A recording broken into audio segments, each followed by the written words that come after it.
I almost exclusively watch UFC for my sporting pleasures now. I don't watch any other sport.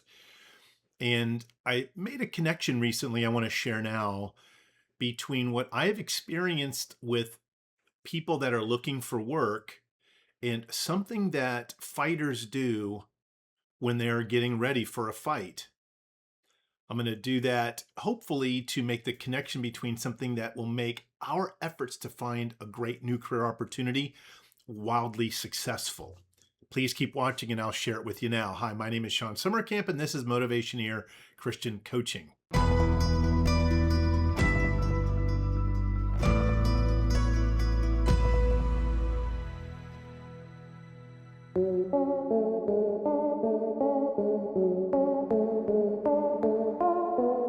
So here's what's interesting in the UFC. I'm not a fighter, don't coach any fighters as in executive coaching, but what fighters do before a big fight, once they sign the contract, is they go into a 12-week fight camp. This is the immersion into mindset intentionality to win so that they can, in this profession of theirs, win the purse, get that big reward for winning the fight. You get money for showing up, but you also get money for winning. This is something I've noticed that a lot of people just don't want to do when they're looking for a new career. Even though, let's say they've been laid off or they quit or they got fired because of whatever, for whatever reason, they don't set an intentional block of time every day consistently to quote unquote win that fight. It's as if they're just going to go about their normal day. Hey, I've got free time now. I'm going to do a little bit of job searching here or there and then kind of go on with my life. And they stay unemployed for months and months on end. I've known people that have been employed for several years. It's not because there aren't plenty of opportunities out there. John 10:10, the thief comes to steal, kill, and destroy. I have come that they may have life and have it abundantly, right?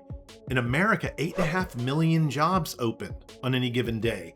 Wouldn't you say 100,000 of them, less than 1%, could be available to us? Yeah, I would say so, but we don't get into that fight camp.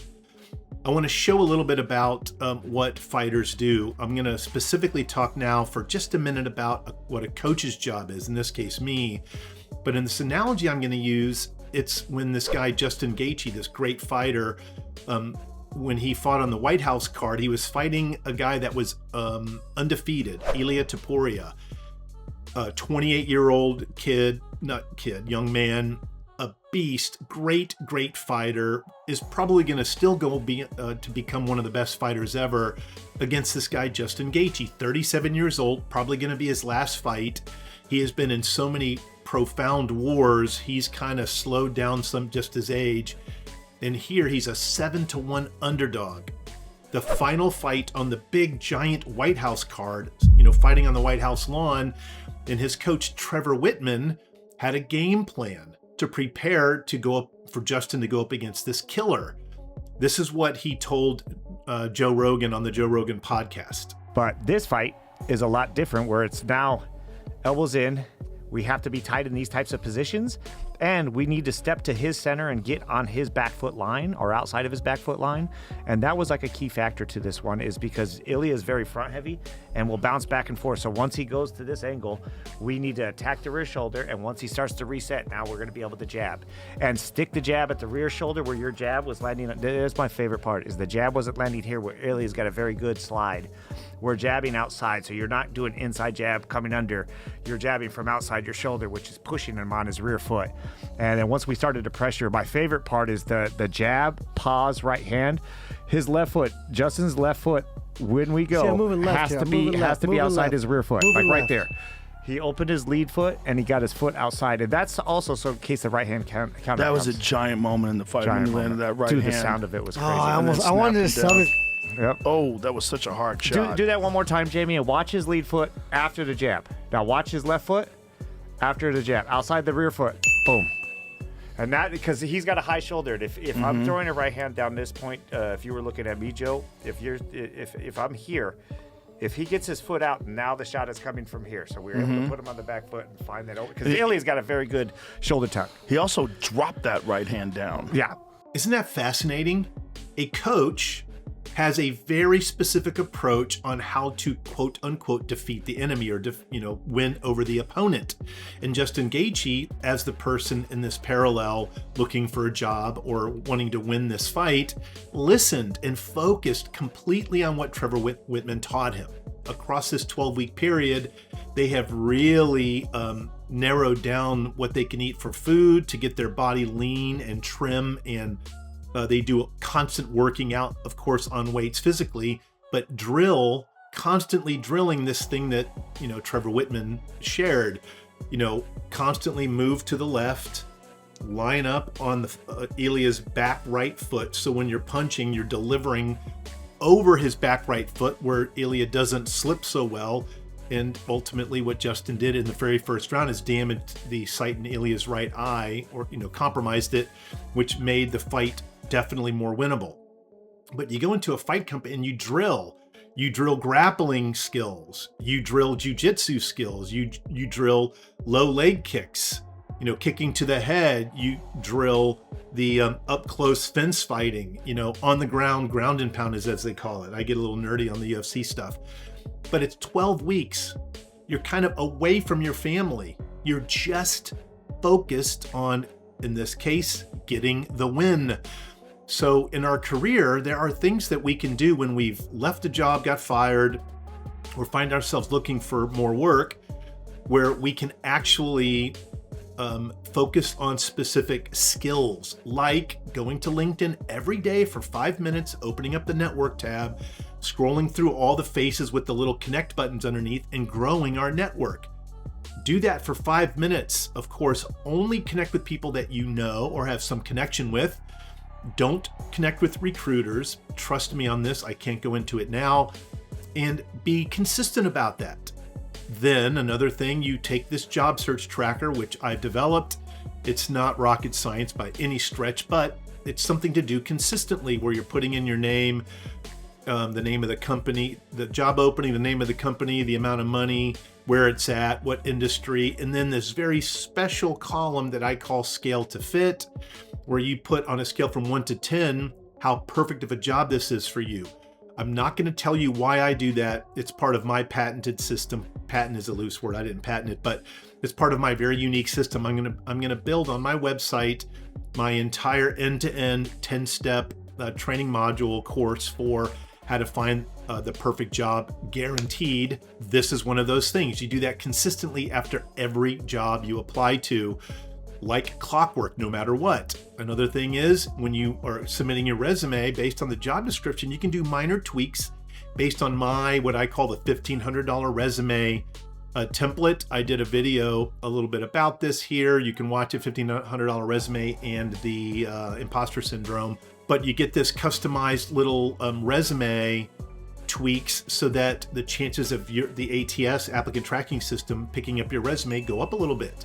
And then you use this AI technique to write cover letters that are really simple, easy to do, and then you do this consistently every day. I also made one of my all-time favorite videos, how to avoid Moby Dick syndrome. Like a fight camp, you don't want to overtrain. You don't want to get so fixated on one thing that you forget all the other skills to drill.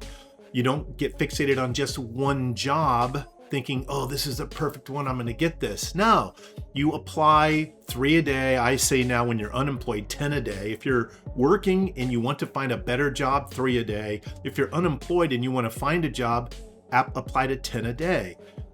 A lot of people just give up very quickly. Oh, before I get there, I'm going to read a few verses about the mindset of diligence found in God's Word. I've got them prepared here.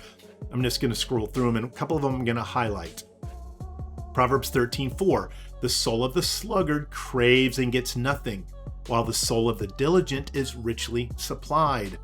That's the 12-week fight camp, right? For looking for a job. You're diligent. You set aside this time, it's blocked off, you're intensely focused, you're immersed in the job search process. Proverbs 10:4, a slack hand causes poverty, but the hand of the diligent makes rich. Galatians 6:9, let us not grow weary of doing good, for in due season we will reap if we do not give up. And this is the thing I notice a lot of people do. And I want to compare it to this fight, Ilia Topuria. Ilia, undefeated. He knows he's one of the best fighters that ever lived, but he had in his mind, I am going to beat Justin Gaethje in round 1. He was telling everybody that, every interview. In fact, he was so confident, the night before the fight, he had his victory banquet, his victory celebration, not getting drunk and a bunch of stuff, but everybody dancing and feasting before the fight as if they already won the fight. Justin said leading up to it, during the fight week where they're getting interviewed by media, but also in other little side interviews, he said, what's Ilia going to do when I make it through that first round and he didn't knock me out? He's not going to be mentally prepared. What is he going to do when I make it through round 2 and he didn't knock me out? He's not going to be mentally prepared. And that is in fact exactly what happened.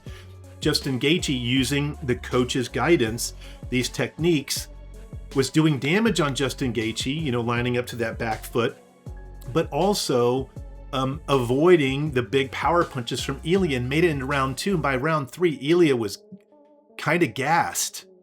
It was in round 3 that Justin landed that monstrous punch. Gaethje looks the fresher fighter. Oh, right hand, he hurt him. Huge right for Gaethje. That, Ilia had already kind of lost heart. In fact, by the end of round 4, Ilia quit on his stool. Galatians 6:9, let's be consistent, diligent, intentional, and do not lose heart. Let's keep going. Proverbs 12:24, the hand of the diligent will rule while the slothful will be put to forced labor. Now, what I have noticed in the career search process, I find this very interesting.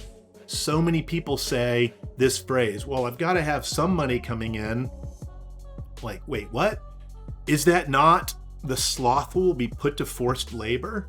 We're going to be working in a job that's way less paid that we don't love, and then we somehow think we're going to have enough energy on the side to also look for the next big, great career. It doesn't work that way. I've seen way too many people take that job to get money coming in and then don't get diligent about finding the next job opportunity. They settle in. What we want to do is be diligent. When we are diligent, we will rule. I think this idea of ruling means we're going to find that beautiful, amazing, financially rewarding, fulfilling career opportunity if we just say, I know this is controversial. I'm going to say it quickly. I can't cover it. I'm going to do it in my training class. Get out that credit card and put, your life expenses on it for a few months, 12 weeks, so that you can focus in your fight camp on the victory, on winning. Don't settle by taking a job forced labor where you're not going to be able to earn enough money. Yeah, you're going to be accumulating some debt it's going to be high interest debt, but you're going to get such an amazing job that I'm saying in Proverbs 12:24 is the idea of the diligent will rule, that you'll be able to pay back that debt very, very quickly. Okay?